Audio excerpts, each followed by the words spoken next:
비싼 보약 필요 없어요. 2편으로 다시 돌아왔습니다. 지난 시간에 우리는 햇빛의 적외선이 우리 몸속 미토콘드리아에 어떤 도움을 주는지 알아봤죠. 이런 유익한 정보가 마음에 드신다면 구독과 좋아요 한 번씩 눌러주시면 큰 힘이 됩니다. 여러분의 응원이 더 좋은 콘텐츠를 만드는 원동력이거든요. 2편 시작합니다. 그런데 이 이론이 정말 맞는지 확인할 수 있는 결정적인 순간이 있었습니다. 바로 코로나19 팬데믹이었죠. 특히 브라질이 누적 사망자 50만 명으로 한참 심각했었는데 알고 계셨나요? 그 당시 브라질에서 놀라운 실험이 이루어졌습니다. 코로나19로 입원한 환자 30명을 대상으로 한 연구였는데요. 너무 심하지는 않지만 산소 치료가 필요한 정도의 환자들이었어요. 연구진들은 특별한 재킷을 만들었습니다. 재킷 안쪽에 적외선을 방출하는 LED 전구들을 달았고 정확히 940나노미터 파장의 적외선이 사용됐습니다. 15명은 재킷을 켜두고 15명은 꺼둔 채로 실험했어요. 환자들은 재킷이 켜져 있는지 꺼져 있는지 알 수 없었어요. 적외선은 눈에 보이지 않고 열도 거의 나지 않거든요. 하루에 단 15분씩 7일 동안만 했어요. 결과가 어땠을까요?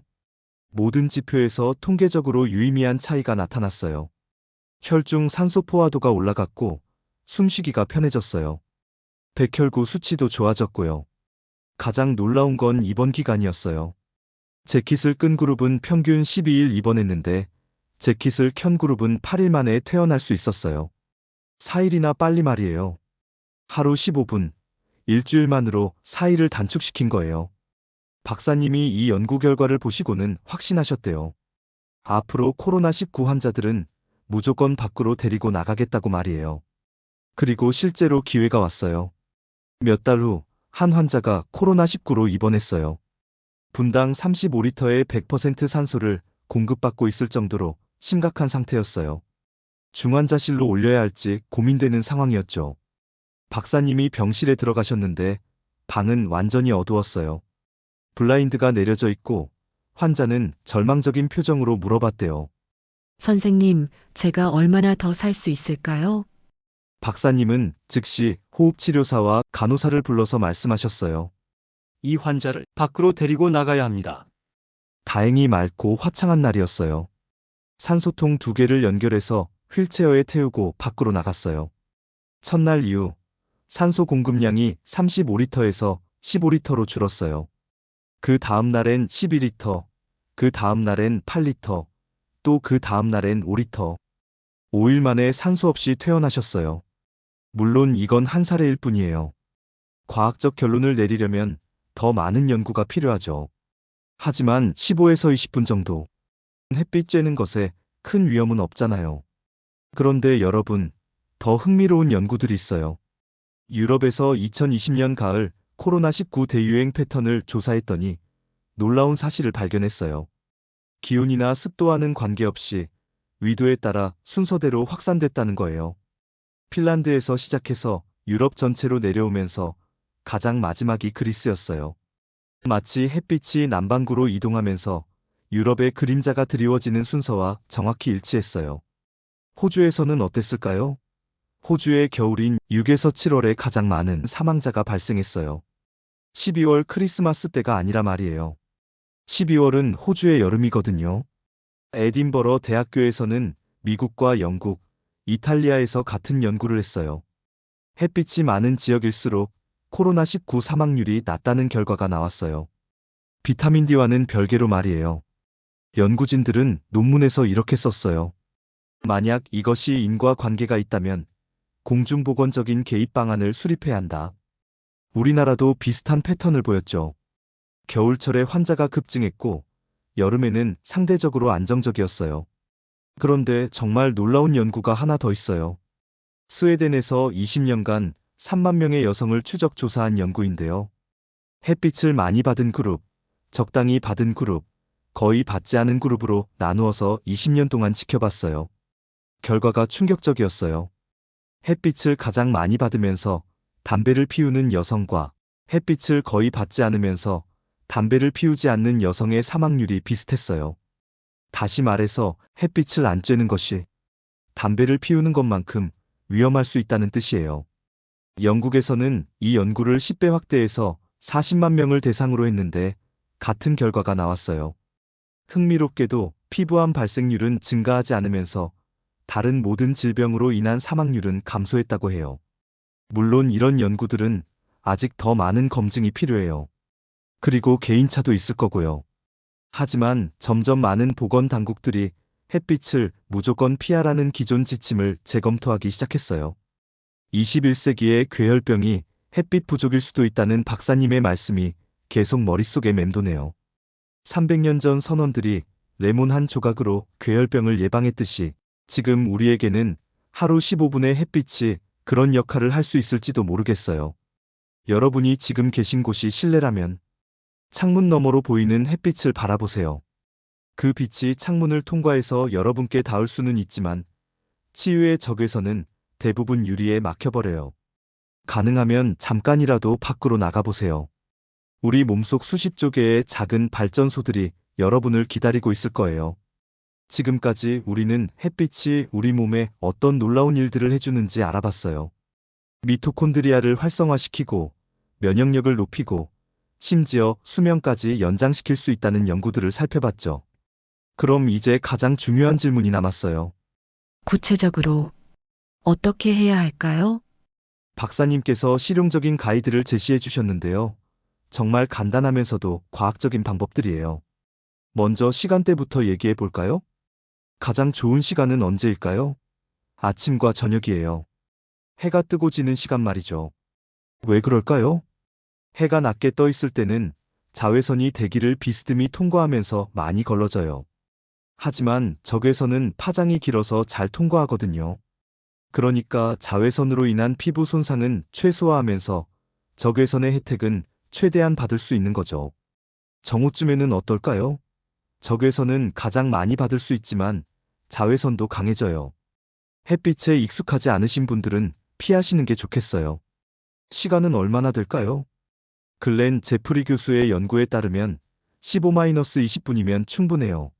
놀랍게도 그 이상은 별 의미가 없다고 해요. 15분 정도 지나면 미토콘드리아에서 어떤 스위치가 켜지는데 더 오래 받아도 추가 효과는 없다는 거예요. 마치 휴대폰 배터리가 100% 충전되면 더 이상 충전되지 않는 것과 비슷해요. 몸의 어느 부위에 받아야 할까요? 이건 목적에 따라 달라져요. 미토콘드리아 활성화가 목적이라면 어디든 상관없어요.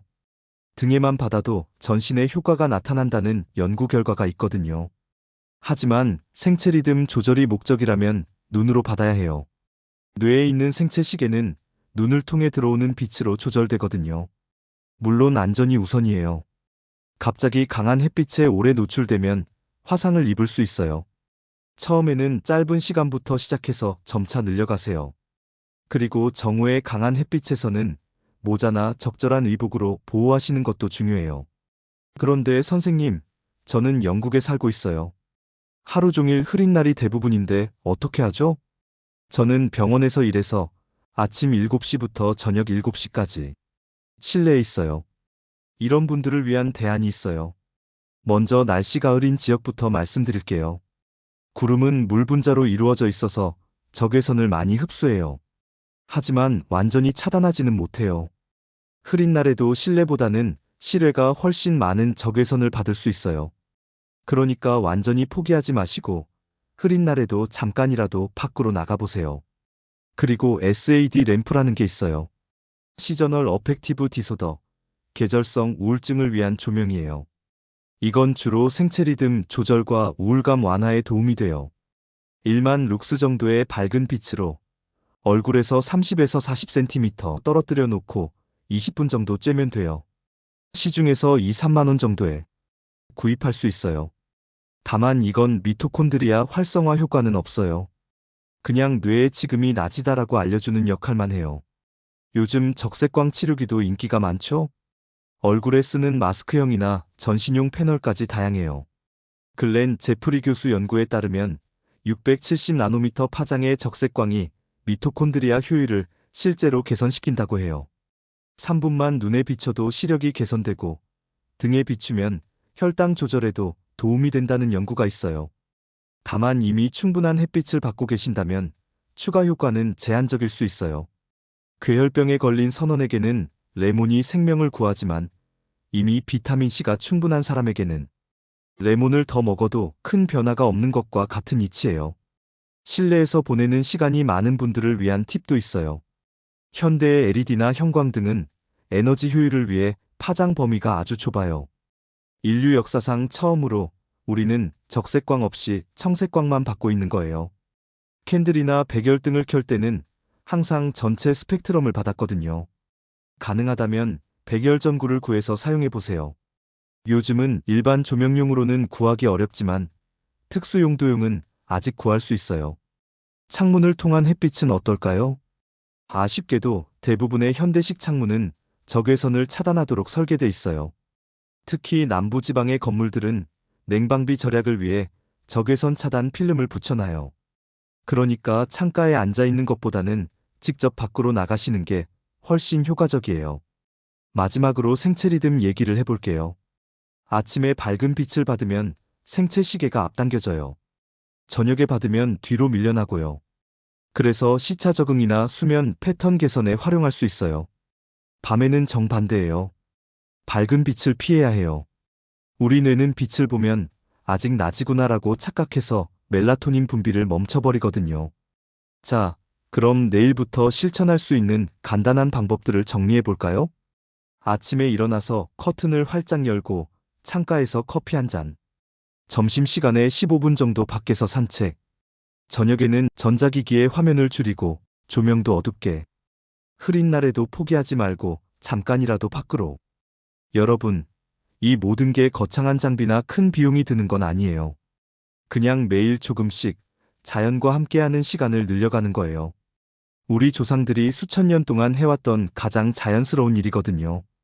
해가 뜨면 활동하고 해가 지면 쉬는 것. 그 단순한 리듬 속에 놀라운 치유의 힘이 숨어 있었던 거예요. 다음 시간에는 햇빛 외에 우리 건강을 지켜주는 또 다른 자연의 선물들을 알아보겠어요. 물의 치유력, 그리고 숲에서 나오는 신비로운 화학물질들까지. 오늘 하루 잠깐이라도 밖으로 나가보세요. 여러분의 몸이 기다리고 있을 거예요. 오늘도 함께 해주셔서 감사합니다. 이 영상이 마음에 드셨다면 구독과 좋아요, 알림 설정으로 다음 이야기들도 놓치지 마세요. 여러분의 작은 움직임이 저에게 큰 힘이 됩니다. 다음 시간에도 놀라운 건강 이야기를 들고 찾아뵐게요. 건강하고 따뜻한 하루 보내세요.